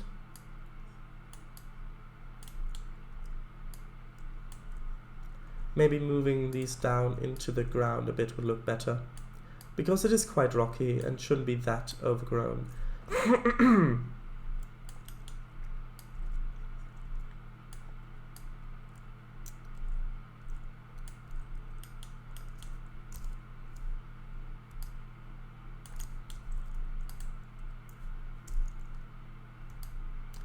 See, maybe this one over here as well. Now I don't want this to feel too much like a branch line, because this is supposed to be the main line, and I do want there to be a contrast between the main line and the branch line when we eventually get to branch lines. But this is only a short area.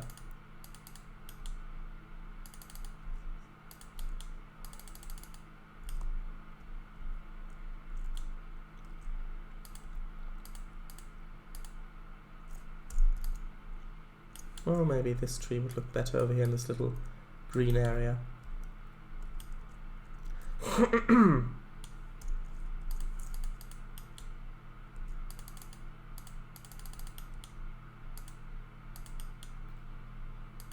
Kind of maybe keep this a bit more open. And now that we're back to the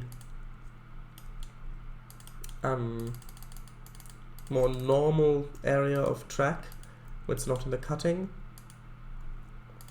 I think that maybe around here we can cut back the trees over here and give the player a bit of a better view of the of the valley. Sorry.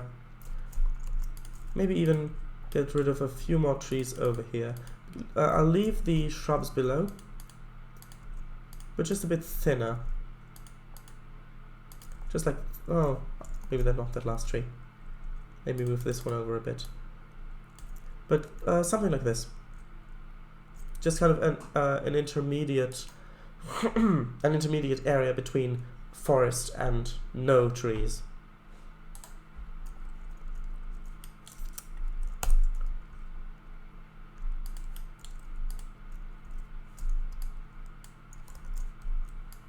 Yeah, that's the kind of size tree I wanted. I didn't even see it just then until I tried to move it accidentally.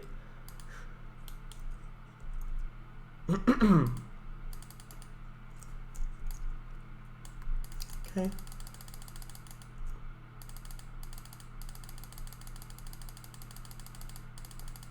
And I'll just quickly do the other side as well. Well, I'll do it from this side because it looks better.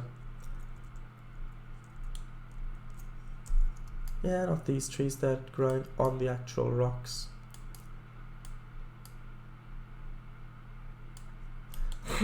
Although, to be honest, it actually looked quite good, surprisingly. It's actually, I think I might leave these here. Even though they are growing out of the rocks, it is quite shallow, and it did look good. Maybe not this one, though.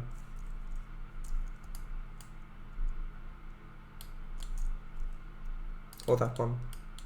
Bit too big.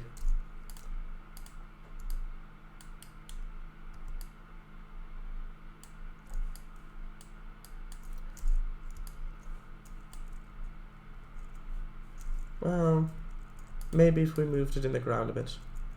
Like that. Nah, that doesn't look good. You would see the trunk. I'm not too sure about these trees in the middle now. We'll have a look at this a bit later, but for now I really want to measure the length of the route. So we'll go over here, and I need to set the switch correctly. 1 second. I think it's this one.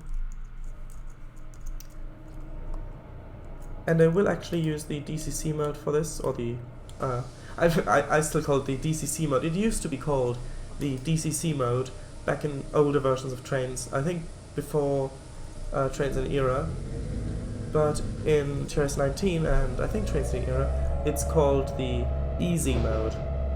Even though you've still got the model railroad DCC type dial you turn. But yeah. Actually, let's hop inside for a bit. And it does feel a lot more realistic if you're driving with the realistic controls, previously called the cab mode controls. But for testing a route or a session, well, maybe not a session because that will depend. Well, because that will depend on how heavy trains are things. But for testing a route, it's easier to use this. But you can't really get the speed exactly because you're limited to the steps of the dial.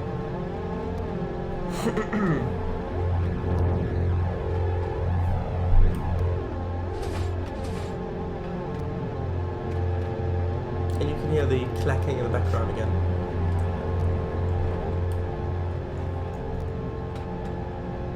Yeah, this locomotive is very sparkly in TRS 19. Oh, I should have my headlights on, America.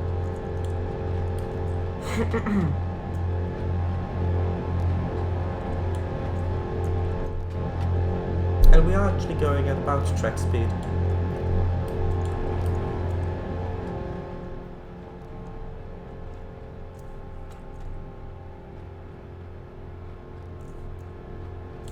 We could maybe get a nice passing shot here, actually. Oops.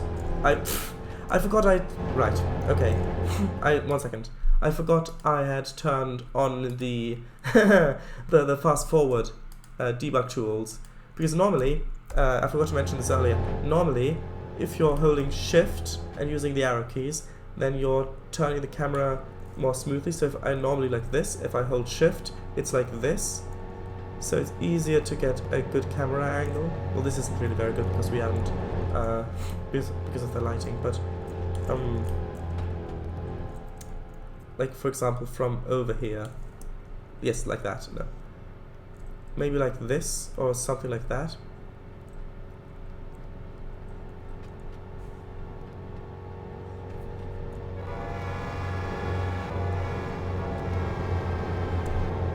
Yeah. It's easier to get kind of good angles if you're doing that. And yes, I know that I could go faster if I'm just checking this, but I'm also trying to see, I'm just checking the length, but I'm also trying to see how long it feels if you're driving along.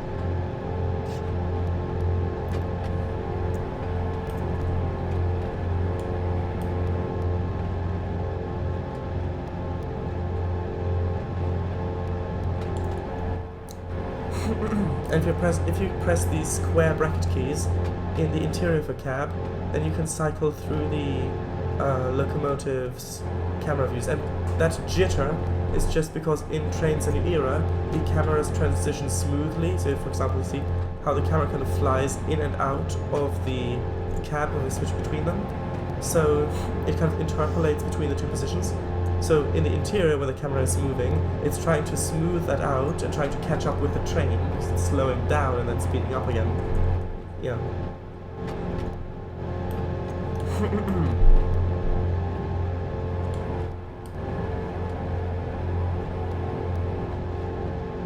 Listen, this is a good view because I do like looking around the cab because it just gives a sense of scale. Because if you're looking straight forward, like this, then it can be a bit difficult to see a scale. But if you're looking in the cabin, you can see the size of the cabin, a chair and something. You can imagine standing in here, and then you look outside, and you see those huge trees and walls. I mean, this cliff is huge. But if you look at it from the outside, it doesn't really look that tall, because you don't have that big of a sense of scale.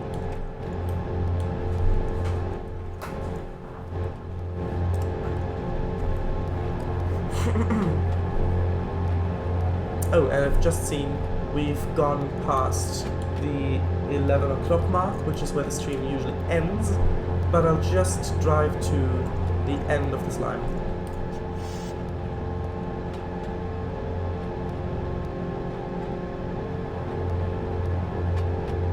Yeah, you see, this is just a beautiful view.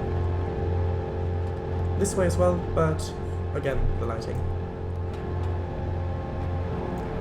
Oh, we're coming up to Horror Point Sightings, which, if you haven't seen the last stream, that name might be a bit confusing, but trust me, it has some lore behind it. Maybe we can go a bit faster because we are going below the speed limit. Yeah, we are over. I'll just break the speed limit a little. Just shh, don't tell the dispatcher.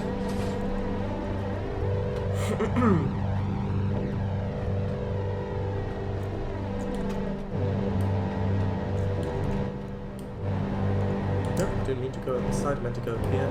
Because it's a bit lower, you can look out the window a bit better.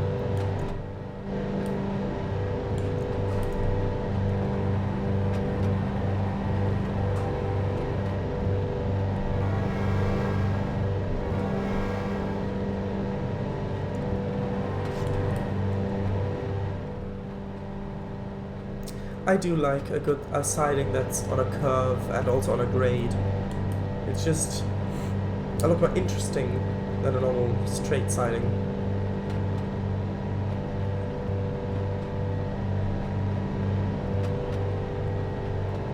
Okay, and we're getting into the new bit soon.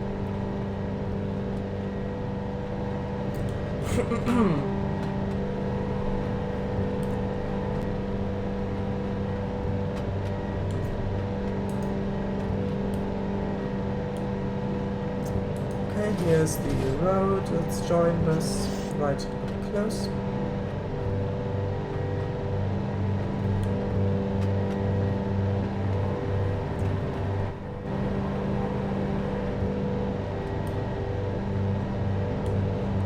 Okay. Now if you look on the bottom, on the little map gradient area, you can see the 5. There's a vertical line with a little 5 underneath.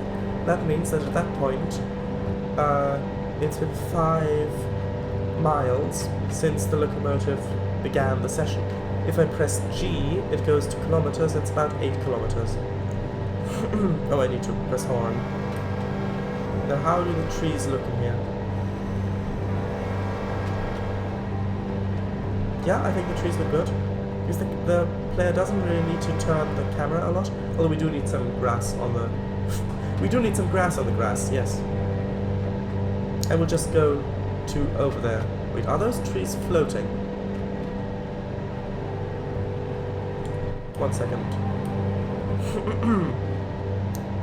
Yes, those trees are floating, because the terrain loading is a bit lower. Don't mind the trees, they're fine.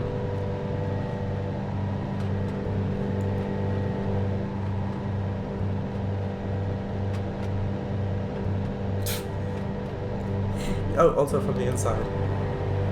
Nice view. Okay, we're coming up to the end of the track now.